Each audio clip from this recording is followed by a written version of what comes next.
હવે ચેપ્ટર 3 સુરેખ માર્ગ પર ગતિ। સીધા માર્ગ ઉપર જે ગતિ થતી હોય એ ગતિની માહિતી આ પ્રકરણ 3 ની અંદર આપેલી છે અને નીટ અને JEE ની અંદર આ બીજો યુનિટ છે। હવે જો આ ગતિના બે ચેપ્ટર આવે છે, એક ત્રીજું ચેપ્ટર છે સુરેખ માર્ગ પર ગતિ, આના પછી ચોથું ચેપ્ટર આવશે સમતલમાં ગતિ। રેડી, હવે અત્યારે આપણે ત્રીજા ચેપ્ટરની શરૂઆત કરીએ છીએ। તો આ ચેપ્ટરની અંદર તમારે ભણવાનું કેટલું છે, જો આટલી વસ્તુ તમારે આની અંદર ભણવાની છે। મેં આ ચેપ્ટરની અંદર 3 મેથડ કરેલી છે, બરાબર। એમાં પહેલી મેથડ છે, એમાં તમારે આટલી વસ્તુ, એક તો કોઈ પણ પદાર્થ હોય અથવા કોઈ પણ કણ હોય તેનું સ્થાન, પછી બીજો શબ્દ છે સ્થાનાંતર, પછી ત્રીજો શબ્દ છે એમાં પથ લંબાઈ, ચોથો શબ્દ છે એમાં ઝડપ, પછી વેગ અને પ્રવેગ। આટલી ભૌતિક રાશિઓ છે એની માહિતી તમારે મેથડ 1 ની અંદર આપવાની છે, એટલે આના પ્રશ્ન આવશે બધાય, અને સાથે સાથે ટૂંકમાં એના દાખલા જે ટેક્સ્ટબુકની અંદર હશે એ દાખલા પણ આપણે ગણવાના છે, બરાબર। એટલે મેથડ 1 આ ચેપ્ટરની અંદર જે મેં કરેલી છે એમાં તમારે પહેલા સ્થાન શબ્દ સમજાવવાનો છે, સ્થાનાંતર સમજાવવાનો છે, પથ લંબાઈ સમજાવવાની છે, ઝડપ સમજાવવાની છે, વેગ સમજાવવાનો છે અને પ્રવેગ સમજાવવાનો છે। પછી આમાં બીજી મેથડ મેં કરેલી છે,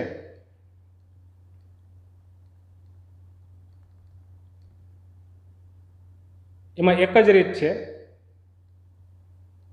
અચળ પ્રવેગી ગતિના સમીકરણો।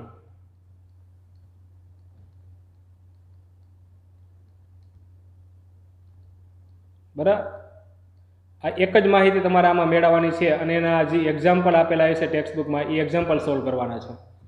એટલે કોઈ પણ કણ ગતિ કરતો હોય અને એનો પ્રવેગ અચળ રહેતો હોય, બરાબર, ગતિ દરમિયાન એનો પ્રવેગ અચળ મળતો હોય તો એવી પરિસ્થિતિમાં જે સમીકરણો મળે છે એ સમીકરણો તમારે મેથડ 2 ની અંદર તૈયાર કરવાના છે।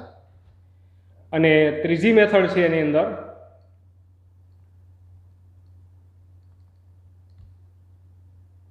એમાં બે વસ્તુ, એક સાપેક્ષ સ્થાન અને બીજું છે સાપેક્ષ વેગ, બરાબર। બે વસ્તુની માહિતી મેથડ 3 માં તમારે મેળવવાની છે।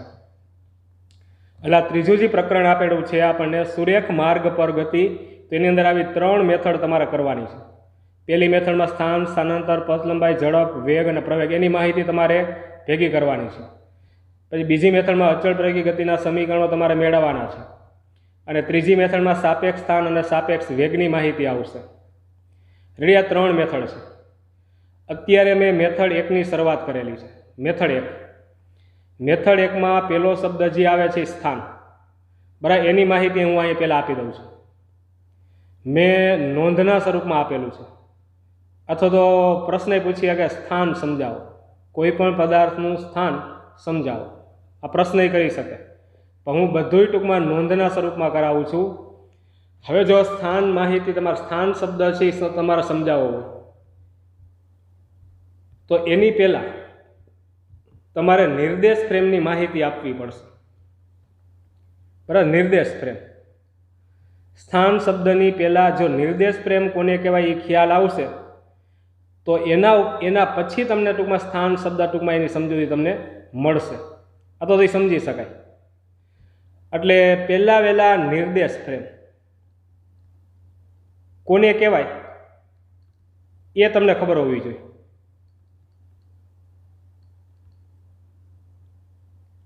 હવે જો નિર્દેશ ફ્રેમ કોને નામ આપશે, કે માની લઉં કે આ ગતિ ચેપ્ટર છે તો એની અંદર 2 વસ્તુની જરૂર તો પડે, એક તો ગતિ કરતો પદાર્થ અથવા તો ગતિ કરતો કણ અથવા ગતિ કરતી વસ્તુ, બરાબર, એની જરૂર પડે, અને બીજી વસ્તુ એક અવલોકનકારની જરૂર પડે, જોવાવાળો કોઈક વ્યક્તિ હોવો જોઈએ ને, માની લો કે અહીંથી આમ મોટરસાઇકલ હાલ્યું જતું હોય તો ગતિ કરતી વસ્તુ તો છે, પણ હું એનું અવલોકન કરતો હોય તો મને ખબર પડે કે ગતિ કરે છે. હું જોવો જ નહીં તો ખબર ના પડે. બરાબર, એટલે બે વસ્તુની તો આમાં જરૂર પડશે. તમે ગતિ શબ્દ તમે જ્યારે જ્યારે સમજાવવાનો પ્રયત્ન કરશો ગમે જગ્યા ઉપર તો બે વસ્તુની જરૂર પડશે. એક અવલોકન કરનાર વ્યક્તિ અને બીજું કે ગતિ કરતો પદાર્થ. રેડી? તો નિર્દેશ પ્રેમ કોને નામ આપશો? તો અવલોકનકાર જે જગ્યાએથી જે પરિસ્થિતિમાં ગતિનું અવલોકન કરે તે જગ્યાને નિર્દેશ ફ્રેમ કહેવામાં આવે છે. ફરીથી રિપીટ કરી દઉં કે કોઈ પણ અવલોકનકાર હોય એ જે જગ્યાએથી જે પરિસ્થિતિમાં ગતિનું અવલોકન કરતો હોય તે જગ્યાને નિર્દેશ ફ્રેમ કહેવાય. જો માની લઉં કે અહીંના ઉદાહરણો આપું.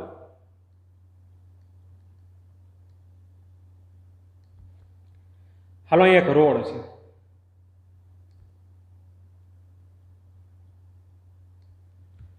રેડી? આમ જ્યાં જતો હોય ત્યાં આ રોડ લીધો છે. હવે અહીંયા કોઈ એક વ્યક્તિ ઊભો છે,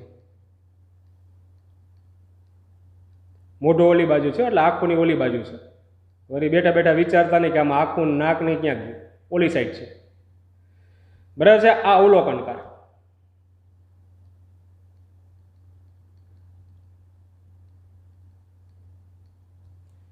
અને માની લઉં કે એક સાયકલ છે, રોડ ઉપર આમ હાલી જાય છે. એટલે એનો મતલબ એમ કે આ શું થયું? ગતિ કરતી વસ્તુ. રેડી? એટલે એક વ્યક્તિ ગતિ કરતી એક સાયકલ છે એનું આ જગ્યા ઉપરથી અવલોકન કરે છે. એટલે આ જગ્યા ઉપરથી અવલોકન કરે છે તો જે જગ્યાએ એ માણસ ઊભો છે ને એ જગ્યાને નિર્દેશ પ્રેમ કહેવાય. એટલે રોડ છે, રોડ ઉપર ઊભા ટૂંકમાં સાયકલનું અવલોકન કરતો હોય, ગતિ કરતી સાયકલનું અવલોકન કરતો હોય તો રોડ છે ને નિર્દેશ પ્રેમ કેવી. રેડી? જે પરિસ્થિતિમાં અવલોકન કરે, પછી ઊભા અવલોકન કરતો હોય તો ભલે, બેઠો હોય તો ભલે. હવે આવું જ બીજું ઉદાહરણ.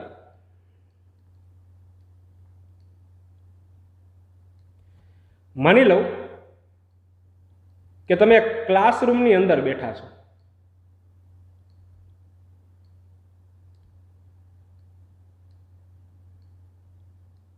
હાલો, આ ક્લાસરૂમ. અહીં એક બારી છે. બરાબર? અહીં એક બેન્ચ છે. બેન્ચ ઉપર તમે શું કરો છો? તો બેન્ચ ઉપર તમે બેઠા છો.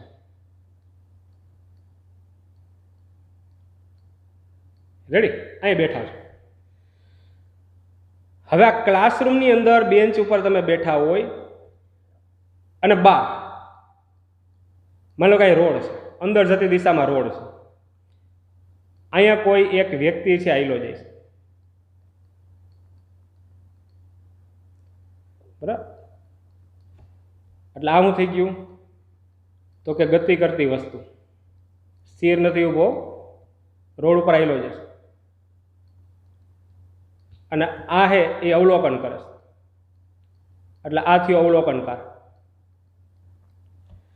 રેડી? એટલે આ જે ક્લાસરૂમની અંદર બેઠેલી જે વ્યક્તિ છે એ રોડ ઉપર જતી એક વ્યક્તિ એનું અવલોકન કરે છે.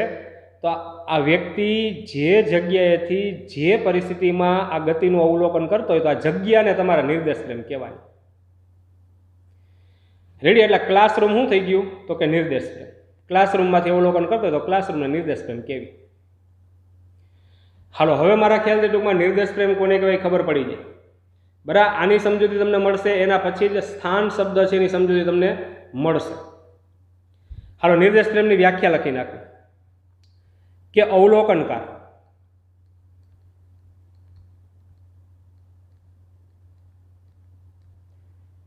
જે જગ્યાએથી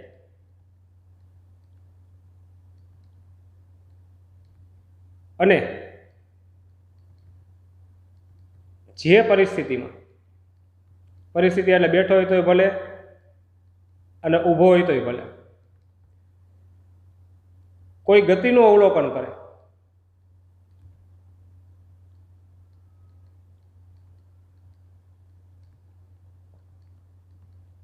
તો તે જગ્યાને શું નામ આપી દેશો? તો કે નિર્દેશ ફ્રેમ કહે છે. રેડી? આ એની વ્યાખ્યા નિર્દેશ ફ્રેમની, કે કોઈ પણ અવલોકનકાર જે જગ્યાએથી જે પરિસ્થિતિમાં કોઈ ગતિનું અવલોકન કરે તો તે જગ્યાને નિર્દેશ ફ્રેમ કહેવામાં આવે છે. પહેલા ઉદાહરણમાં રોડ છે ને એ નિર્દેશ ફ્રેમ બન્યું છે, અને બીજા ઉદાહરણની અંદર આ ક્લાસરૂમ છે ને એ નિર્દેશ ફ્રેમ બન્યું છે. હવે જો એના ઉપરથી સ્થાન શબ્દ ક્લિયર થઈ જશે.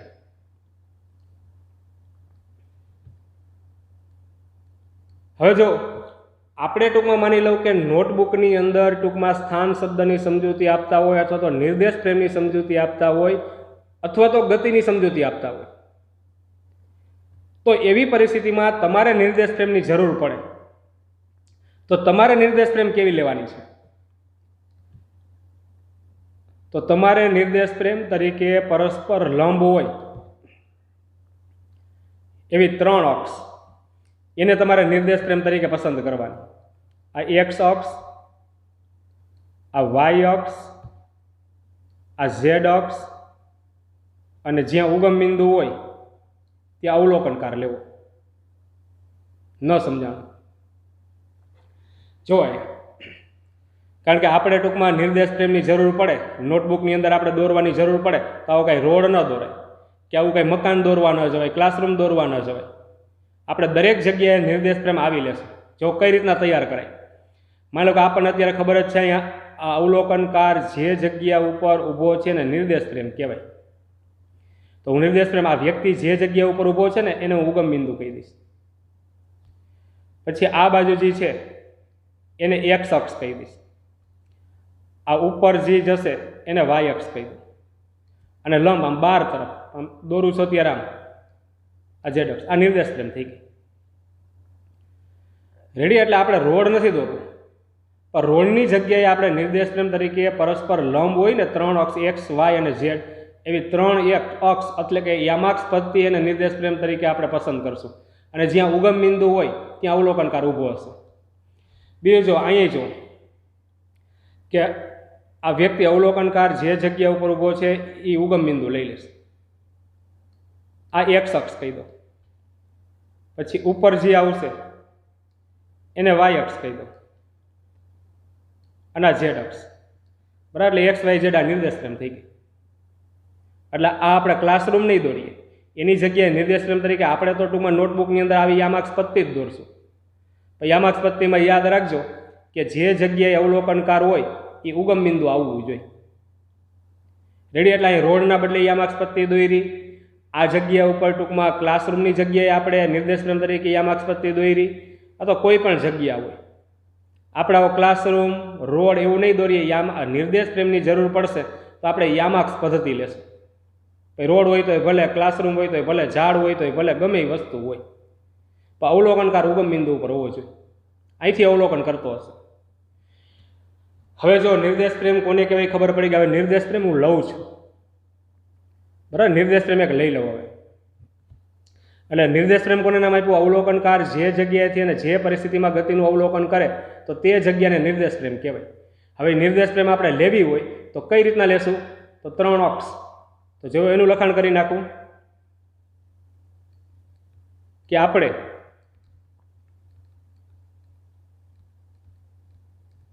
સરળતા માટે પરસ્પર લંબ હોય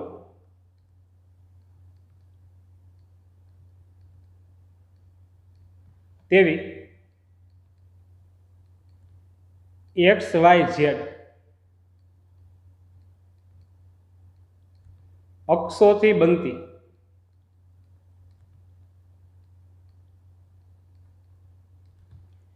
યામાક્ષ પદ્ધતિને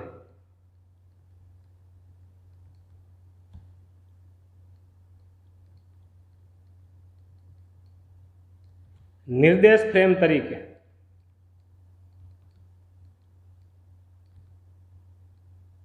લઈશું.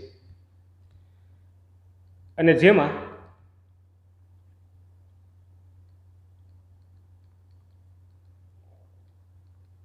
અવલોકનકાર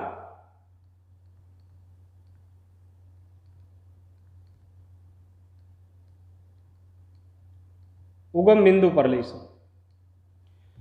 હવે જો એમાં સ્થાન શબ્દ હવે આવી જશે. માની લો કે કોનું અવલોકન કરે? સાયકલ. આ એક અક્ષ છે, થોડીક લંબાવી દઉં છું.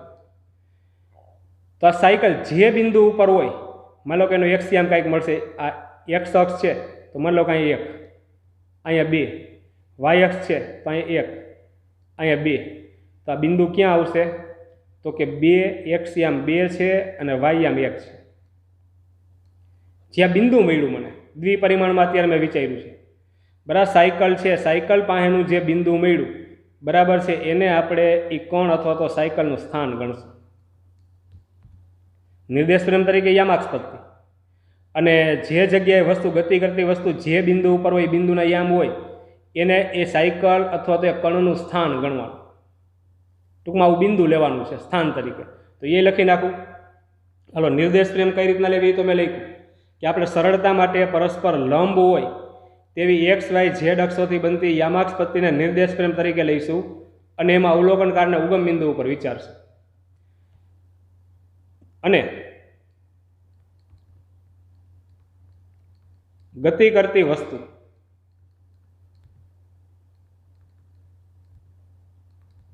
જે બિંદુ પર હોય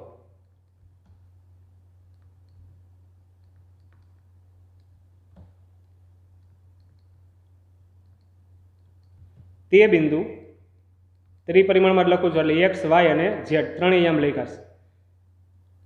ને કોણ અથવા તો ગતિ કરતી જે વસ્તુ છે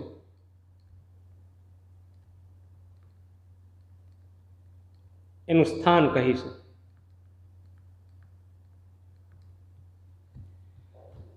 રેડેલા સ્થાન શબ્દ હવે ક્લિયર થયો. જે જગ્યા ઉપર ટૂંકમાં ગતિ કરતી વસ્તુ હોય ને એ જગ્યાને ટૂંકમાં એનું સ્થાન કહેવાય. આપણે સ્થાન તરીકે શું આવશે? જો નિર્દેશ પ્રેમ તરીકે તમે યામાક્ષ પદ્ધતિ લઈ લેશો તો આ જે ગતિ કરતી વસ્તુ જે બિંદુ ઉપર હોય, બિંદુના યામ, એટલે એનો મતલબ એમ કે એનું સ્થાન આપશે. એટલે હવે આપણને ક્લિયર થઈ ગયું. નોટબુકની અંદર આપણે નિર્દેશ પ્રેમ લેવાની જરૂર પડશે તો યામાક્ષ પદ્ધતિ લે અને એમાંય ઉગમ બિંદુ ઉપર ટૂંકમાં અવલોકનકારને રાખી દેશે. અને એ યામાક્ષ પદ્ધતિમાં ગતિ કરતી વસ્તુ જે બિંદુ ઉપર હોય એ બિંદુના જે યામ મળે એને તે ગતિ કરતી વસ્તુનું સ્થાન નામ આપશું. રેડી? એટલે સ્થાન શબ્દ હવે ક્લિયર થઈ ગયો. એટલે પહેલા મુદ્દાની અંદર મેં નિર્દેશ પ્રેમ વ્યાખ્યાયિત કર્યું છે. પછી નિર્દેશ પ્રેમ આપણે નોટબુકની અંદર આપણે લખતા હોય ત્યારે કઈ રીતના લેવી એનો ઉલ્લેખ કરેલો છે. એમાં કણનું સ્થાન કોને કહેવું એનો ઉલ્લેખ કરેલો છે. હાલો, અહીંયા તો અવલોકનકાર હશે. એક બિંદુ દર્શાવી દઉં.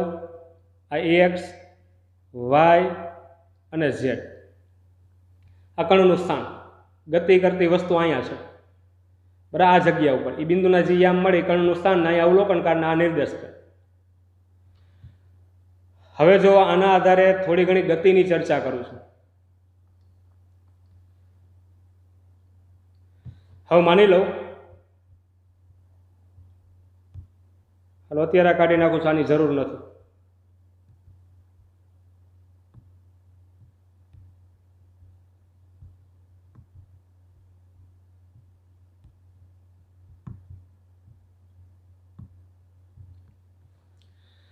હવે માની લો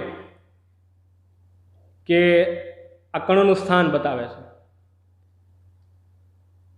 હવે આમાંથી કોઈ પણ એક યામ, આ કણનું સ્થાન છે,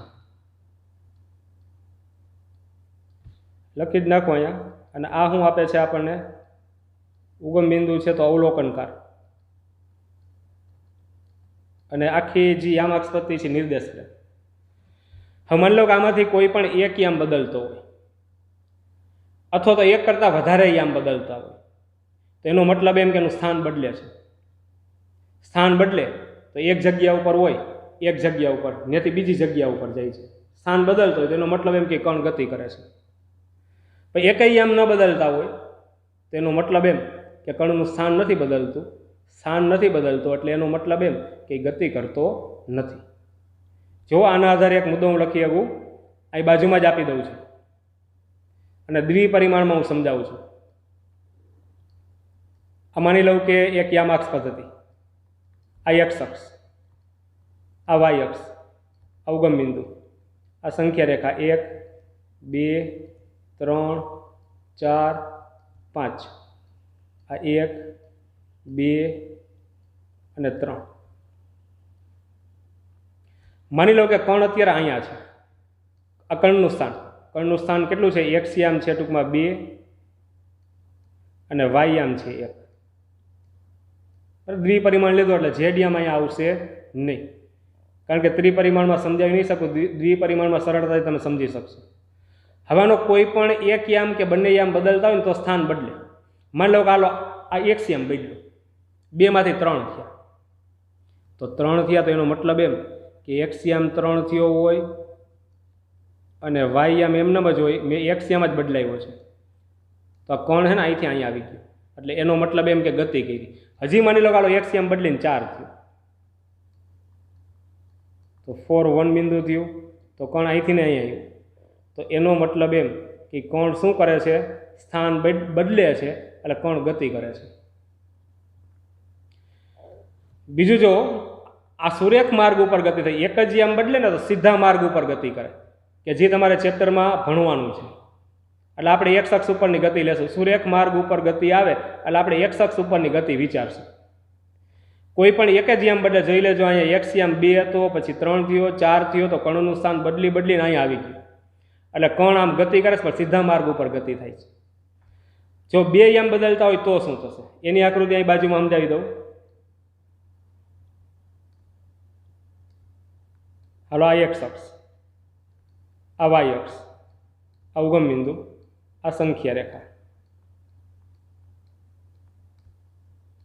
બરાબર. 1 આ 2 3 અને 4. હાલો, કણ પેલા અહીંયા જ છે 2 1 ઉપર. હાલો, 2 યામ બદલે છે, 2 યામ. એક્સ યામ માની લઉં કે 3 થયો અને આ વાય યામ 3 થયો, તો બિંદુ ક્યાં આવશે? 3 અને 3, એ બિંદુ અહીંયા આવશે. એટલે એનો મતલબ એવો થયો કે કણનું સ્થાન 2 1 હતું, એમાંથી 3 3 થયું, તો કણ અહીંથી અહીંયા આવી ગયું. હાલો, પાછા 2 યામ બદલાવો. માની લો કે એક્સ યામ બદલીને 4 થયો અને વાય યામ બદલીને 1 થયો, એ બિંદુ અહીંયા આવશે. તો કોણ જો પેલા અહીંથી અહીંયા ગયો, ત્યાંથી પછી અહીંયા આવ્યો, તો આ જે ગતિ થઈ ને એ સમતલમાં ગતિ થઈ, આ સમતલમાં ગતિ. અને આ શું થયું? તો કે સુરેખ માર્ગ પર ગતિ. રેડી? એટલે આ તમારું ચેપ્ટર 3 કે જે આપણે શરૂઆત કરી એ છે, અને આ ચેપ્ટર 4 કે જે તમે આ ચેપ્ટર પછી ચોથું ચેપ્ટર ચાલુ કરશો ત્યાં આવશે. રેડી? અત્યારે તમારે સુરેખ માર્ગ ઉપર ગતિ જ ભણવાનું છે, એટલે એક્સ અક્ષ ઉપર સીધા માર્ગ ઉપરની ગતિ, એટલે આપણે એક્સ અક્ષ ઉપરની ગતિ જ લેશું. તો જો આના આધારે આ સ્થાન શબ્દ છે તમારી પાસે, આ એક્સ વાય ઝેડ, એના આધારે હું એક મુદ્દો લખી શકું કે જો આનો 1 અથવા 1 કરતાં વધારે યામ બદલતા હોય તો એનો મતલબ એમ કે કણ ગતિ કરતો હોય, પણ જો એકય યામ બદલે નહીં તેનો મતલબ એમ કે કણ સ્થિર છે. તો જો આવો મુદ્દો લખી શકું. હવે જો એ બિંદુના 1 કે વધુ યામ બદલે તો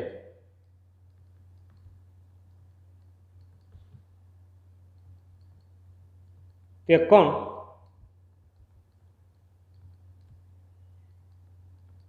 ગતિ કરે છે તેમ કહેવાય. અને જો એકય યામ બદલે નહીં, બરાબર, એકય યામ બદલે નહીં એટલે એનો મતલબ કે સ્થાન નથી બદલતું, તો તે કોણ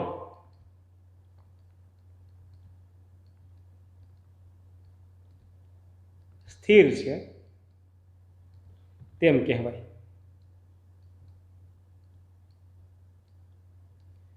એટલે આ સ્થાન શબ્દની સમજૂતીનો આ ત્રીજો મુદ્દો થયો. હજી જો એક મુદ્દો મને મળશે, હાલો બિંદુના એક કે વધુ યામ બદલે તો કણ ગતિ કરે છે, તો એના ઉપરથી એક યામ જ બદલે તો શું હશે, બે યામ બદલતા હોય તો શું હશે, અને 3 યામ બદલે તો શું હશે? તો મેં આપી જ દીધું છે.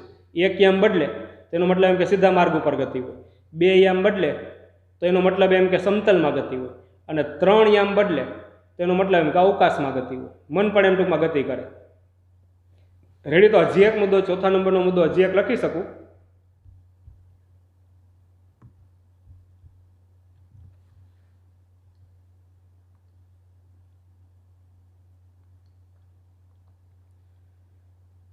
જો અહીં જ લખું છું કે જો એક યામ બદલે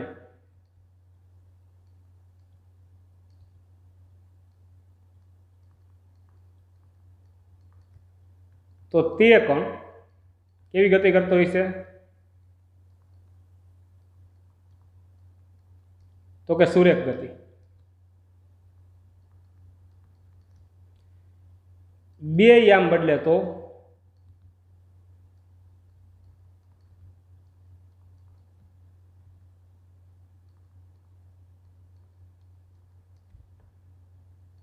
એ સમતલમાં ગતિ કરે, અને 3 યામ બદલે તો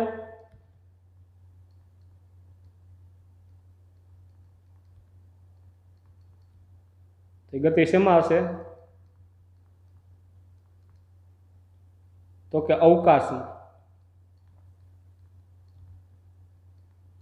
ગતિ કરે છે તેમ કહેવાય.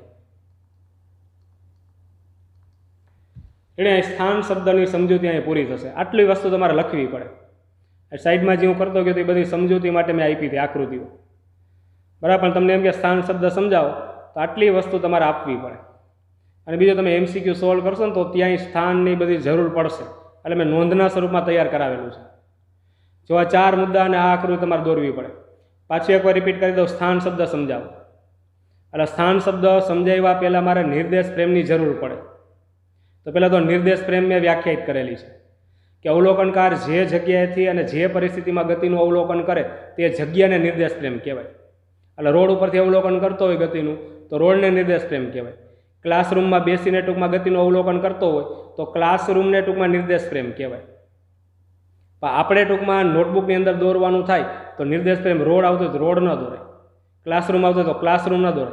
આપણે નિર્દેશ પ્રેમ કેવી દોરશું? તો બીજો મુદ્દો કે આપણે સરળતા માટે પરસ્પર લંબ હોય તેવી X, Y અને Z અક્ષોથી જે યામાક્ષ પદ્ધતિ બને એને આપણે નિર્દેશ પ્રેમ લેશું, અને અવલોકનકાર હોય એ ઉગમ બિંદુ ઉપર લેશું, અથવા તો અવલોકનકાર જે જગ્યા ઉપર હોય એ બિંદુને ઉગમ બિંદુ તરીકે ટૂંકમાં આપણે પસંદ કરશું.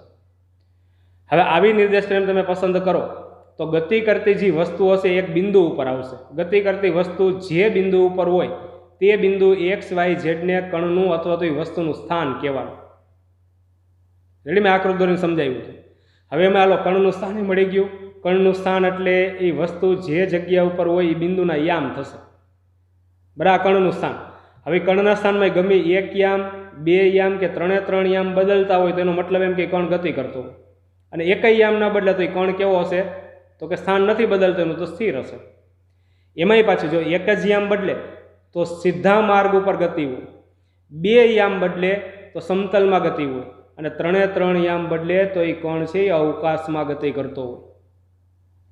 રેડી? આ સ્થાન શબ્દની સમજૂતી તમારે ફરજિયાત વ્યવસ્થિત યાદ રાખવાની છે. આગળ જતા મારે જરૂર પડવાની છે આની. હાલો પહેલી નોંધ અહીંયા પૂરી કરું છું.